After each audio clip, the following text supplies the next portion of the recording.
눈 오는 역 대합실에서 나는 또 한 번 사람을 살릴 기회를 만났습니다. 아저씨, 따뜻한 물은 어디서 받아요? 그 아이는 막차보다 늦게 왔고 내 인생보다 먼저 울었습니다. 눈보라가 몰아치던 그날 밤 시계는 밤 11시 40분을 가리키고 있었습니다. 마지막 기차가 떠난 지 벌써 40분. 지방의 작은 역은 쥐 죽은 듯 조용했습니다. 형광등 불빛 아래 나는 야간 안내원 조끼를 입은 채 대합실 의자에 앉아 있었습니다. 62살. 한때는 구급대원이었습니다. 사이렌 소리와 함께 달리고 생명을 살리는 일이 내 전부였던 시절이 있었습니다. 하지만 지금은 아닙니다. 지금은 그냥 사람이 오지 않는 역이 편했습니다. 내 죄책감도 함께 얼어붙으니까요. 3년 전 구조 현장에서 벌어진 일, 2명의 부상자, 하나뿐인 헬기. 나는 선택해야 했습니다. 젊은 여대생과 50대 남성. 나는 여대생을 먼저 태웠습니다. 그 남성은 내 동료였습니다. 결국 동료는 후송이 늦어져 한쪽 다리를 못 쓰게 되었습니다. 자네 잘못이 아니야. 동료는 그렇게 말했지만 나는 알고 있었습니다. 내가 망설였던 그 3초가 그의 인생을 바꿔버렸다는 것을요. 그래서 나는 여기 있습니다. 사람을 만나지 않아도 되는 곳, 선택하지 않아도 되는 곳, 야간 안내원이라는 이름으로 조용히 숨어 사는 곳, 쓸쓸한 바람 소리만 들리던 그때였습니다. 기익, 역 대합실 유리문이 열렸습니다. 눈을 잔뜩 뒤집어 쓴 작은 그림자가 들어왔습니다. 14살쯤 되어 보이는 여자아이였습니다. 젖은 운동화, 얇은 점퍼, 축축하게 젖은 머리카락. 아이는 떨리는 손으로 눈을 털어내며 안으로 들어왔습니다. 손님 막차는 이미 끊겼는데요. 나는 습관적으로 말했습니다. 아이는 고개를 끄덕였습니다. 아무 말도 하지 않았습니다. 그저 구석에 있는 자동 판매기 쪽으로 걸어갔습니다. 그리고는 믿을 수 없는 행동을 했습니다. 자동 판매기 밑에 굴러다니는 종이컵을 주워 모으기 시작한 겁니다. 하나, 둘, 셋. 아이는 7개의 종이컵을 주워 반듯하게 쌓았습니다. 그리고 나서야 내게 다가왔습니다. 아저씨, 따뜻한 물은 어디서 받아요? 그 목소리는 이상하게도 어른스러웠습니다. 14살 아이의 목소리가 아니었습니다. 마치 30년을 산 사람처럼 조심스럽고 낮은 목소리였습니다. 정수기는 저쪽에 있는데 나는 손가락으로 가리켰습니다. 감사합니다. 아이는 고개를 숙여 인사하고는 종이컵을 들고 정수기로 갔습니다. 따뜻한 물을 받아 천천히 마셨습니다. 그리고 다시 구석 의자로 가서 앉았습니다. 나는 그 모습을 지켜보다가 문득 아이의 손목을 보았습니다. 멍 자국이었습니다. 정확히는 고무줄 자국 같은 것이었습니다. 가늘고 붉게 패인 마치 무언가로 손목을 조인 듯한 자국. 양쪽 손목에 모두 있었습니다. 심장이 쿵 내려앉았습니다. 구급대원 시절 나는 너무 많이 봤습니다. 아동학대 신고 현장, 겨울인데 반팔을 입은 아이, 영양실조로 쓰러진 아이, 온몸에 멍이 든 아이들. 그리고 그 아이들은 모두 똑같은 눈빛을 하고 있었습니다. 제발 물어보지 마세요. 그런 눈빛. 지금 저 아이도 똑같은 눈으로 나를 보고 있었습니다. 나는 안내 데스크로 돌아왔습니다. 손이 떨렸습니다. 책상 서랍을 열었습니다. 안에는 비상 연락망이 붙어 있었습니다. 아동보호 전문기관, 경찰서, 11234. 전화기를 집었습니다. 번호를 누르려는 순간, 아저씨, 아이의 목소리가 들렸습니다. 돌아보니 아이가 내 앞에 서 있었습니다. 신고 하시려고요? 어떻게 알았을까요? 아이는 작게 웃었습니다. 슬픈 웃음이었습니다. 괜찮아요. 다들 그러세요. 신고하는 게 맞아요. 그렇게 말하는 아이의 눈에서 눈물이 한 방울 떨어졌습니다. 근데요, 아저씨. 신고하면 저 또 그리로 가요. 또 쉼터 가고, 또 기관 가고, 또 이름이 바뀌어요. 이름이? 네. 벌써 5번째예요. 제 진짜 이름도 기억 안 나요. 아이는 젖은 소매로 눈물을 닦았습니다. 그곳에선 숨쉬는 냄새가 무서워요. 밤에 누가 제 방문 열고 들어올까봐 잠도 못 자요. 그래서 고무줄로 손목을 묶었어요. 잠들면 안 되니까. 그 순간 나는 전화기를 내려놓았습니다. 신고 버튼을 누르지 못했습니다. 왜냐하면 나도 알고 있었으니까요. 신고한다고 해서 아이가 안전해지는 게 아니라는 걸. 시스템은 아이들을 지키지 못했습니다. 30년 구급 현장을 다녔지만 나는 너무 많이 봤습니다. 신고된 아이가 다시 학대 가정으로 돌아가는 것. 쉼터에서 더 큰 상처를 받는 것. 기관을 전전하며 이름조차 잃어버리는 것. 오늘 밤만 여기 있어라. 내일 아침 첫 차 타고 가. 나는 그렇게 말했습니다. 그게 내 2번째 선택이었습니다. 아이의 이름은 소담이었습니다. 정확히는 지금 이름이 소담이었습니다. 원래 이름은 뭐였어? 다음 날 아침 나는 역 구내식당에서 남은 된장국을 데워 아이에게 건네며 물었습니다. 글쎄요. 진아? 아니면 수빈? 잘 모르겠어요.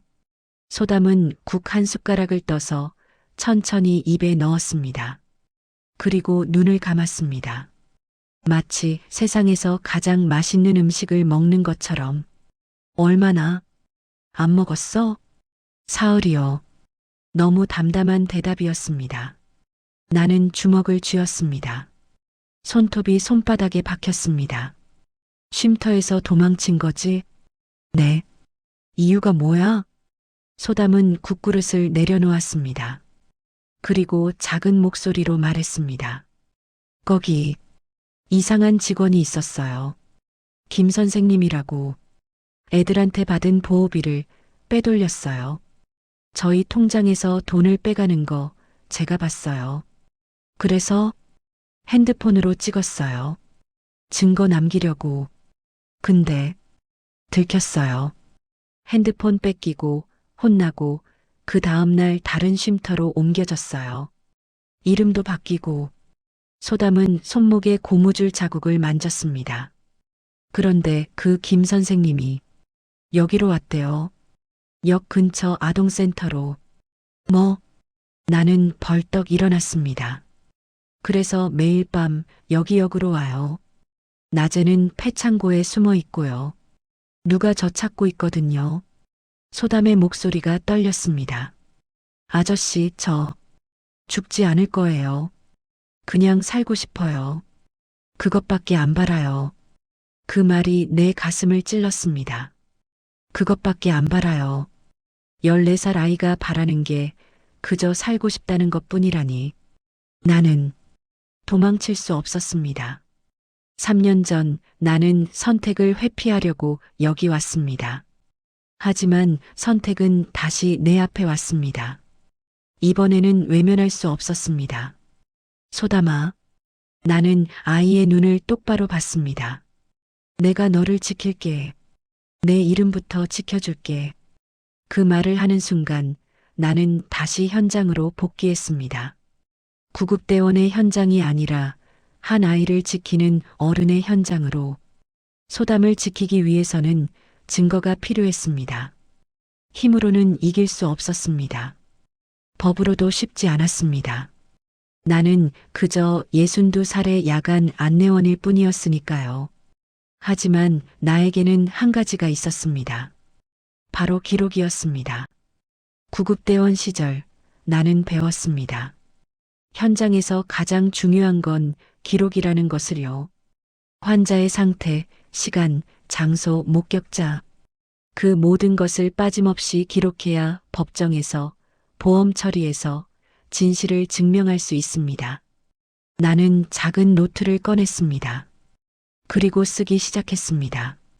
2023년 2월 5일 밤 11시 40분. 소담 가명, 14세 추정 대합실 진입. 외관 젖은 운동화, 얇은 점퍼, 영양 상태, 불량 추정. 손목 양측 고무줄 자국 확인. 자동 판매기 및 종이컵 수거 행동, 불안 진정 행동 추정. 2023년 2월 6일 오전 7시. 구내식당 된장국 제공. 사흘간 식사 안 한 것으로 진술 청취. 이전 쉼터 뷔페 직원 김5 관련 증언 청취. 핸드폰 증거 촬영 후 압수당함. 모든 것을 기록했습니다. 그리고 다음 날 나는 옛 동료를 찾아갔습니다. 강 변호사님, 역에서 2정거장 떨어진 곳에 작은 무료 법률 상담소가 있었습니다. 그곳의 소장은 강일수 변호사, 70세의 은퇴한 변호사였습니다. 오, 병철이 아닌가? 오랜만이네. 강 변호사는 반갑게 맞아주었습니다. 우리는 30년 전 같은 구조 현장에서 만난 인연이었습니다. 도움이 필요해서 왔습니다. 나는 소담의 이야기를 모두 털어놓았습니다. 강 변호사는 심각한 표정으로 들었습니다. 자네가 그 아이를 임시로 보호하고 있다는 건 법적으로 위험할 수 있네. 알고 있습니다.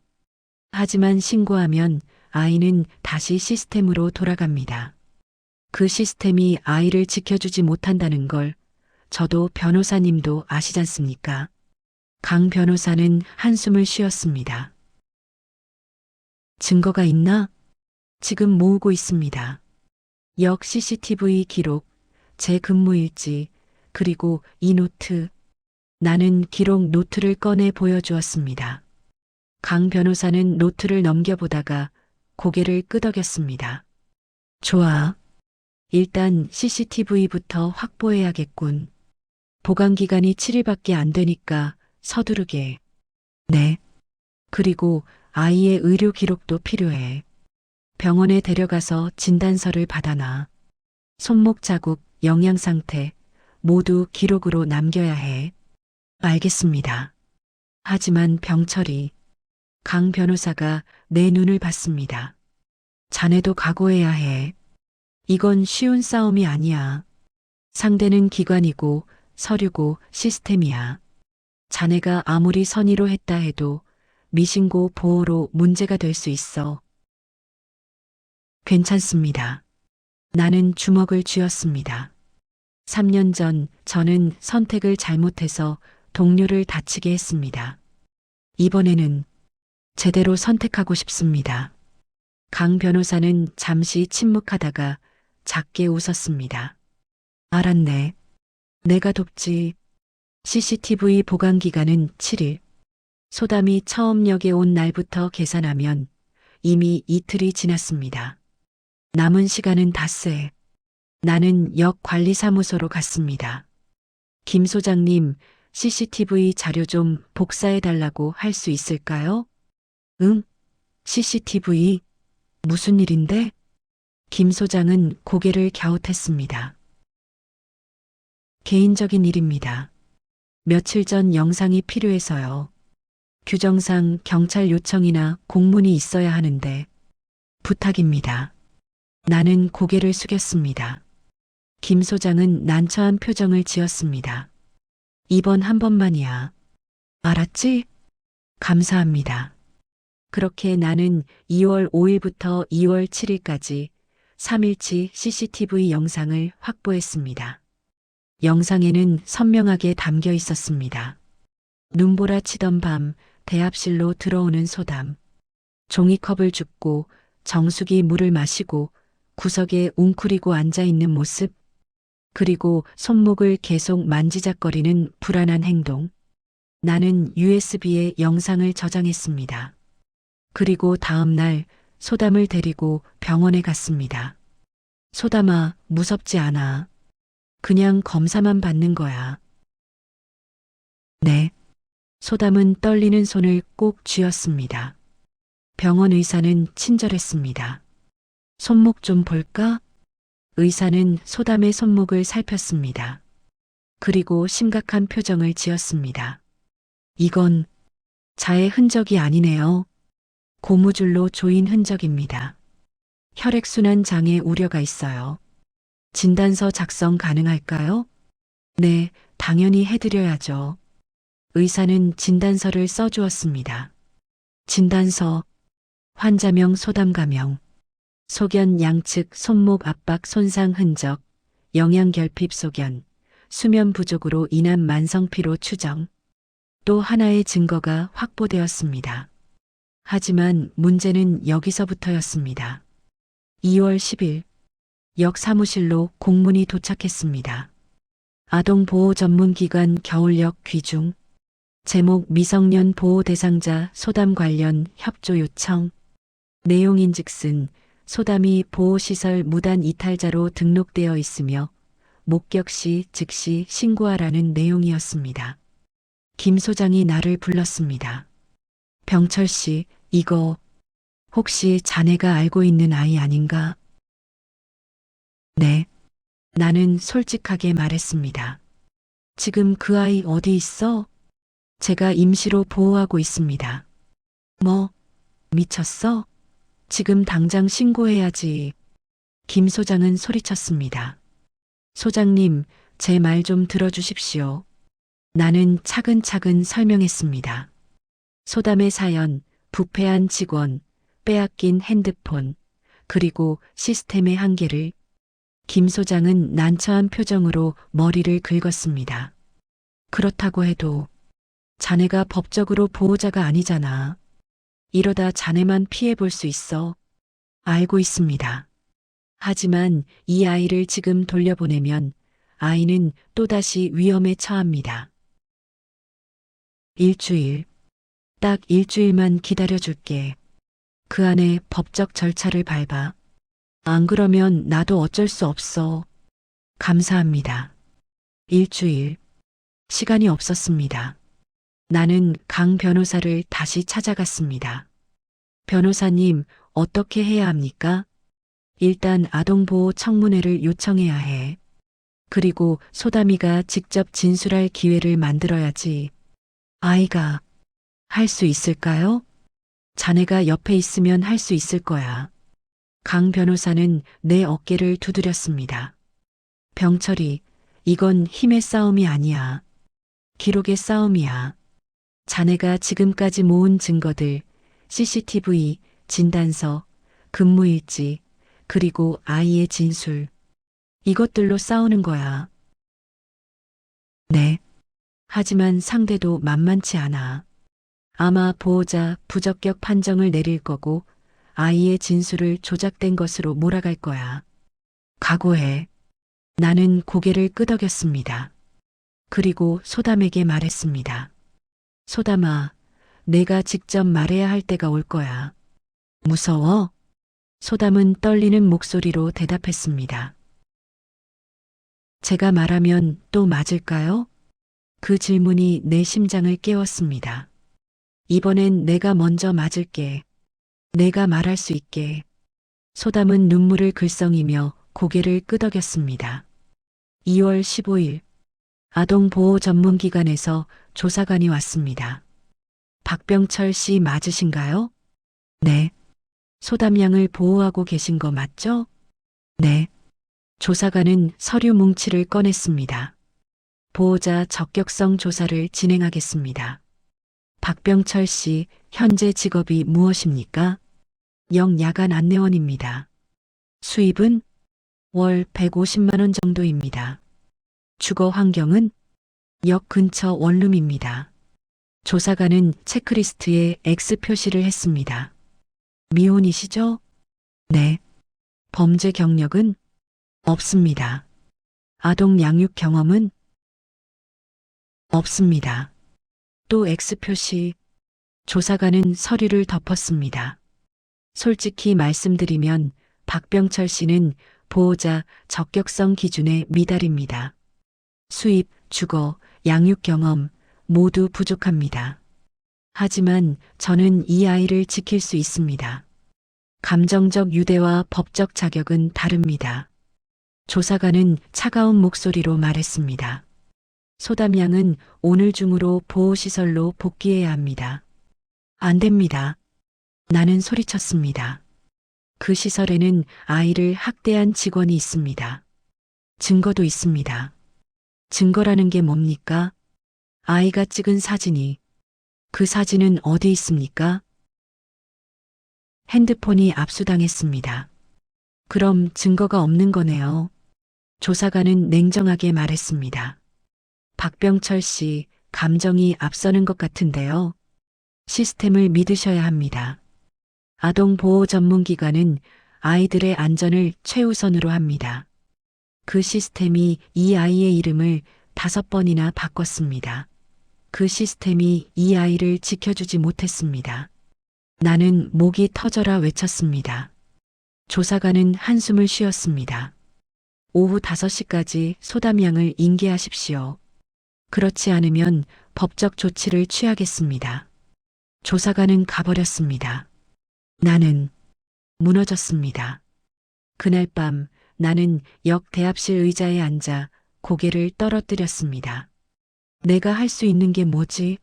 나는 그저 62살의 야간 안내원일 뿐인데 3년 전의 기억이 떠올랐습니다. 헬기에 태워야 할 사람을 선택하던 그 순간 결국 나는 동료를 지키지 못했습니다. 이번에도 소담이를 지키지 못하는 걸까요? 아저씨, 소담의 목소리가 들렸습니다. 소담이 내 옆에 앉았습니다. 아저씨, 괜찮아요. 다시 가도 괜찮아요. 미안하다, 소담아. 아니에요. 아저씨가 저한테 해준 것만으로도 저는 충분해요. 처음으로 누군가 제 이름을 지켜주려고 했으니까 소담은 울먹였습니다. 저는요, 그냥 살고 싶었어요. 착한 아이가 되고 싶은 게 아니라 그냥 살고 싶었어요. 그것만 바랐어요. 그 말을 듣는 순간 나는 깨달았습니다. 이건 내 죄책감을 씻기 위한 선택이 아니었습니다. 이건 한 아이의 생명을 지키기 위한 선택이었습니다. 나는 다시 일어났습니다. 소담아, 포기하지 마. 아저씨도 포기 안 할 거야. 그날 밤 나는 강 변호사에게 전화했습니다. 변호사님, 방법이 없습니까? 청문회를 앞당기는 수밖에 없어. 내가 아동권리 옹호인단에 연락해 볼게. 감사합니다.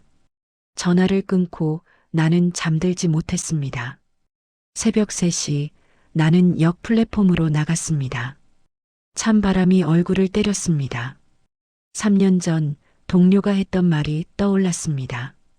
자네 잘못이 아니야. 자네는 최선을 다했어. 하지만 나는 알고 있었습니다. 최선을 다했다는 건 핑계였습니다. 나는 그저 두려웠을 뿐입니다. 선택의 무게가 두려웠고 결과의 책임이 두려웠습니다. 그래서 여기 도망쳐 왔습니다.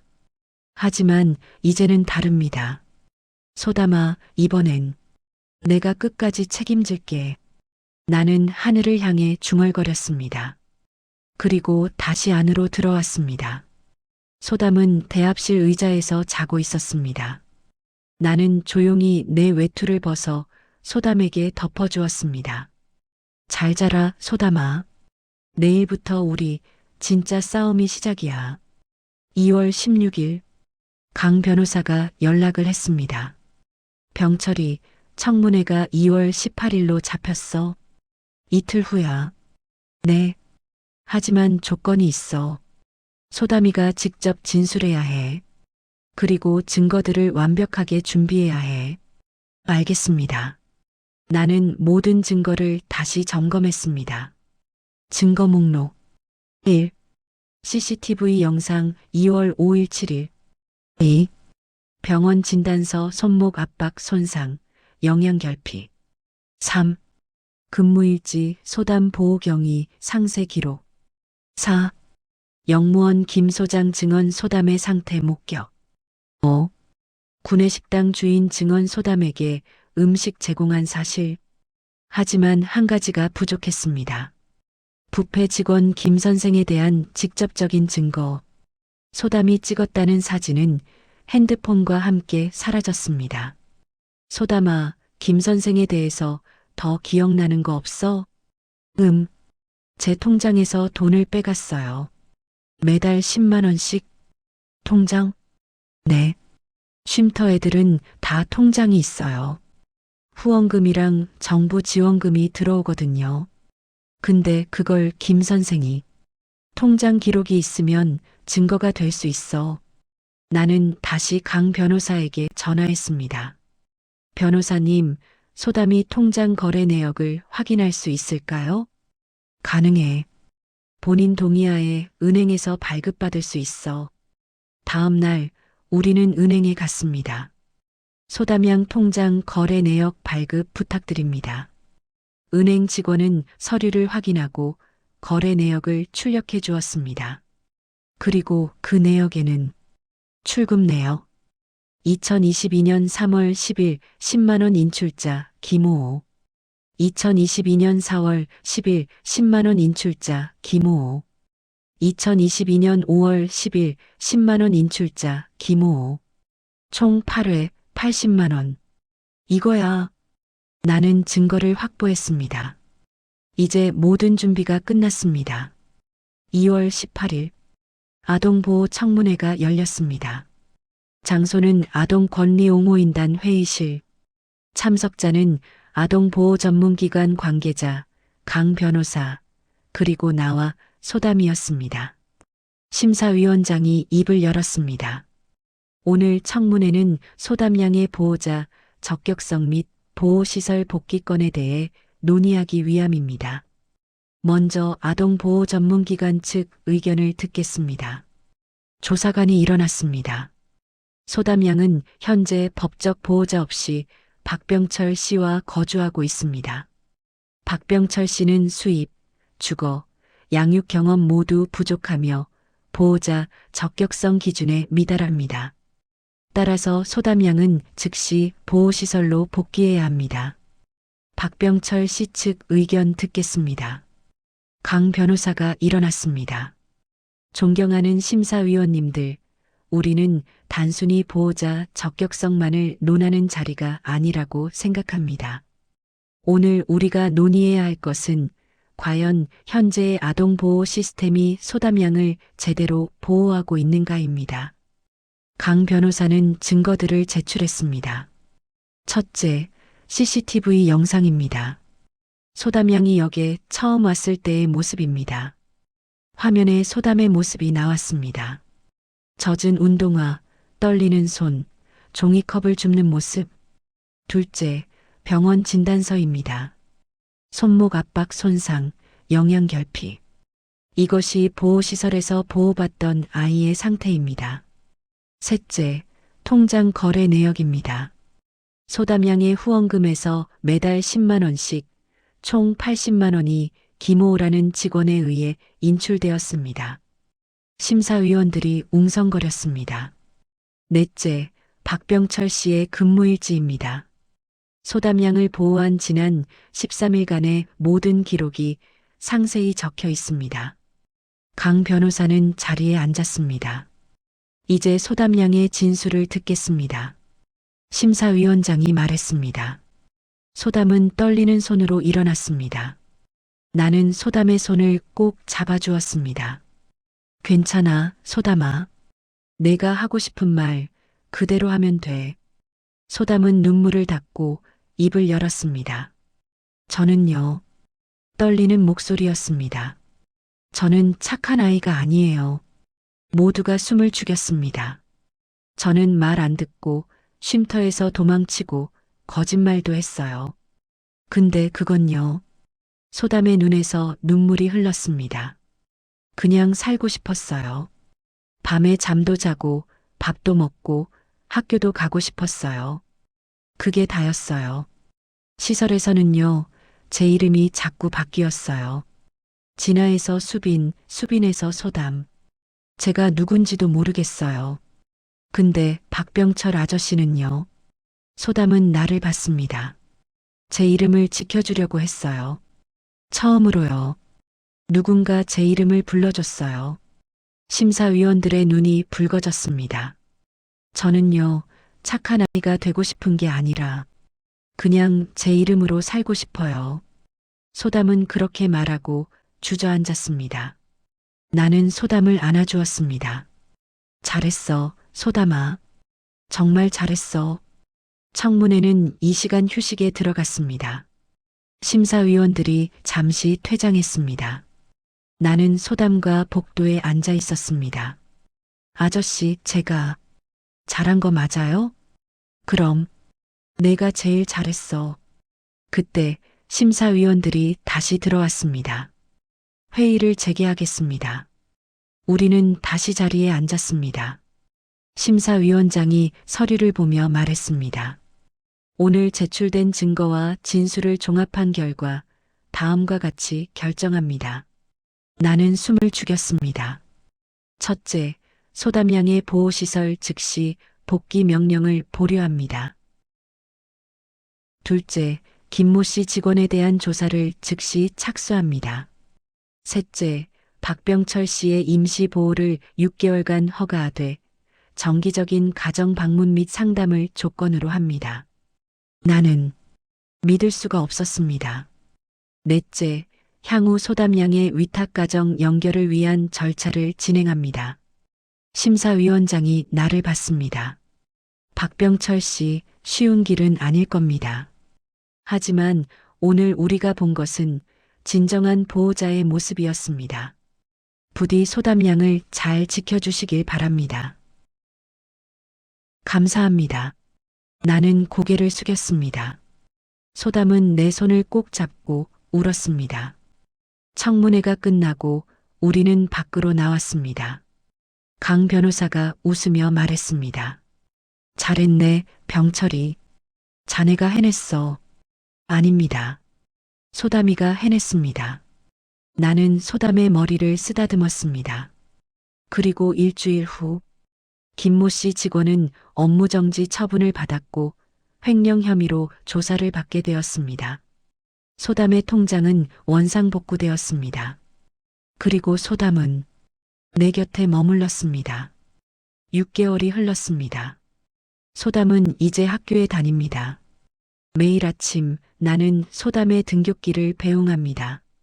아저씨, 다녀올게요. 그래, 조심히 다녀와. 소담은 배낭을 메고 학교로 갑니다. 나는 역으로 출근합니다. 예전처럼 야간 안내원 일을 합니다. 하지만 이제는 다릅니다. 나는 더 이상 도망치지 않습니다. 어느 날 소담이 학교에서 돌아와 말했습니다. 아저씨, 선생님이 제 이름 칭찬했어요. 이름을? 네. 소담이라는 이름이 예쁘대요. 소담스럽다고. 소담은 웃었습니다. 저도 이제 제 이름이 좋아요. 아저씨가 지켜준 이름이니까. 나는 가슴이 뭉클했습니다. 소담아, 사실은 말이야. 네. 아저씨도 고마워. 내가 아저씨 이름을 되찾아줬어. 제가요? 응. 아저씨는 3년 동안 내 이름을 부끄러워하며 살았거든. 근데 이제는 아니야. 내가 아저씨를 다시 박병철로 만들어줬어. 소담은 잠시 생각하더니 가방에서 무언가를 꺼냈습니다. 영무원 명찰이었습니다. 김 소장이 나에게 준 명찰. 아저씨, 이거 목에 걸어봐요. 소담은 명찰을 내 목에 걸어주었습니다. 박병철 야간 안내원. 아저씨 이름 제가 지켜드릴게요. 소담은 활짝 웃었습니다. 나는 처음으로 내 이름을 부끄러워하지 않았습니다. 그리고 그날 밤, 역 대합실에 다시 눈이 내렸습니다. 하지만 이제는 춥지 않았습니다. 집에 돌아가면 소담이 켜놓은 불빛이 있었으니까요. 그리고 소담이 내 도시락에 넣어준 생강차 티백이 있었으니까요. 1년이 지났습니다. 소담은 정식으로 위탁 가정과 연결되었습니다. 나는 법적으로 소담의 아버지가 되지는 못했습니다. 하지만 괜찮았습니다. 왜냐하면 소담은 여전히 매일 아침 내게 인사하러 왔으니까요. 아저씨, 다녀올게요. 그래, 조심히 다녀와. 그리고 주말이면 함께 역 근처 식당에서 밥을 먹었습니다. 아저씨, 저 이번 시험에서 1등 했어요. 정말? 우리 소담이 대단한데? 아저씨 덕분이에요. 아저씨가 매일 밤 숙제 봐줬잖아요. 아저씨는 그냥 옆에 앉아 있었을 뿐인데. 우리는 웃었습니다. 그리고 어느 날, 소담이 내게 물었습니다. 아저씨, 저 궁금한 게 있어요. 뭔데? 아저씨는 왜 저를 도와줬어요? 그냥 신고했으면 편했잖아요. 나는 잠시 생각했습니다. 글쎄, 아저씨도 잘 모르겠어. 그냥 내가 따뜻한 물 어디서 받아요? 라고 물었을 때 아저씨 마음이 움직였나 봐. 그게 다예요? 응, 그게 다야. 가족이라는 건 혈연이 아니라 선택에서 시작되는 것 같아. 아저씨는 너를 선택했고 너도 아저씨를 선택해줬잖아. 소담은 고개를 끄덕였습니다. 아저씨, 저도 나중에 커서 누군가를 선택해줄 수 있는 어른이 되고 싶어요. 그래, 넌 분명 그럴 수 있을 거야. 나는 소담의 머리를 쓰다듬었습니다. 그리고 우리는 다시 역으로 돌아왔습니다. 눈이 내리는 겨울역 대합실. 하지만 이제는 따뜻했습니다. 왜냐하면 이곳에는 이름을 되찾은 아이와 이름을 지킨 어른이 있었으니까요.